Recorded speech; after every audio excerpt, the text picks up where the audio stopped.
The Indian biggest super star dinosaur rebel star Prabhas కి ఇళయ దళపతి విజయ్ కి advance booking లో విధ్వంసం జరుగుతుందా అంటే జరుగుతుందని చెప్పొచ్చు. సినిమా తీస్తే చరిత్ర సృష్టించాలి, ఆ సినిమా చరిత్ర కావాలని చెప్తూ ఉంటాను. అలా దురంధర్ ఒక విధ్వంసకరమైన చరిత్ర సృష్టించింది. పుష్పరాజ్ విధ్వంసం ఇండియా నటి 830 కోట్లతో ఉంటే దాన్ని కూసాలతో పెకలించి విధ్వంసకరమైన రికార్డు పెట్టింది 832 కోట్లతో. అంతేకాదు ఇప్పటి వరకు ఉన్న రికార్డులని తునాతునకలు చేసుకుంటూ 1000 కోట్లతో మొట్టమొదట కొట్టిన రికార్డు బాలీవుడ్ భాష షారుఖ్ ఖాన్ గారి రికార్డు పఠాన్ 1050 కోట్లతో చెరిపేసి, అదే బాలీవుడ్ భాష షారుఖ్ ఖాన్ గారిది 1150 కోట్లతో ఉన్న జవాన్ రికార్డు చెరిపేయడం నిజంగా నా భూతో నా భవిష్యత్తు అని చెప్పాలి. దురంధర్ ఇన్ని రికార్డులు సాధించింది ఓన్లీ సింగిల్ లాంగ్వేజ్. చాలా కంట్రీలు బ్యాన్ చేశాయి, Dubai, Khattar, Saudi, Kuwait, Oman, Yemen, ఎన్ని కంట్రీలు బ్యాన్ చేసినా కూడా సింగిల్ లాంగ్వేజ్ లో ఇన్ని రికార్డు సృష్టించిందంటే, అదే పాన్ ఇండియా వైడ్ రిలీజ్ అయ్యి ఉంటే అన్ని లాంగ్వేజ్లోనే అన్ని కంట్రీల్లో రిలీజ్ చేసి ఉంటే బాహుబలి 2 కూడా ఖతరా అయి ఉండేది. కానీ ఓన్లీ సింగిల్ లాంగ్వేజ్ కనుక ఎక్కడితో అవుతుంది. కానీ దురంధర్ 2 ఇలా ఆగే అవకాశం లేదు. దానికి బిల్డ్ అయిన హైప్ మామూలుగా అంత ఇంత కాదు. నా భూతో నా భవిష్యత్తు అని వాకింగ్ ఆడియన్స్ తీసుకొచ్చి పడేసింది.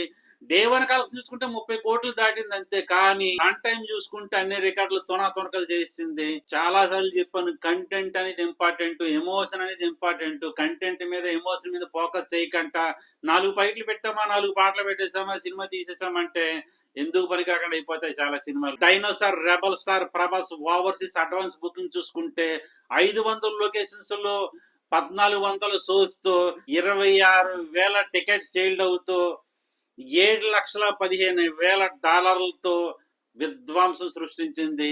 ఆల్మోస్ట్ 7.5 కోట్ల వరకు అడ్వాన్స్ బుకింగ్ లోని ప్రీమియర్ షోస్ తోనే రికార్డ్ నెలకొల్పింది. A1 కలెక్షన్స్ 100 నుంచి 150 కోట్లు కొట్టే అవకాశం ఉంది. మారుతి గారి ఈ సినిమా తీయడం వల్ల పెద్ద హై ఎక్స్పెక్టేషన్ లేకపోయినా అక్కడ ఉన్నది ఎవరు, రెబల్ స్టార్ ప్రభాస్ గారు.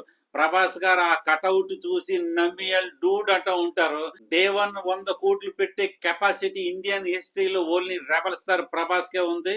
అది ఆయన నిరూపించుకుంటూనే ఉన్నారు. రాజాసాబ్ తో కూడా నిరూపించుకోబోతున్నారు, ఇందులో ఎటువంటి డౌటే లేదు. సార్ ప్రభాస్ గారు ఫ్లాప్ మూవీ అంటే 400 కోట్లు పెడుతుంది. యావరేజ్ అన్నారు సలార్కి హై ఎక్స్పెక్టేషన్ తో రిలీజ్ అయిన సినిమాని ఫ్లాప్ టాక్ తెచ్చి యావరేజ్ అన్నారు, దానికి 700 కోట్లు వచ్చింది.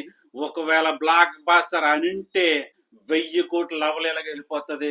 నార్మల్ కంటెంట్ హర్రర్ మూవీస్ అయితేనే స్త్రీ 2 624 కోట్లు పెట్టిందంటే, ఇక్కడ ఉన్నది డైనోసార్ రెబల్ స్టార్ ప్రభాస్ 1000 కోట్లు అవలేలాగా కొట్టే అవకాశం ఉంది.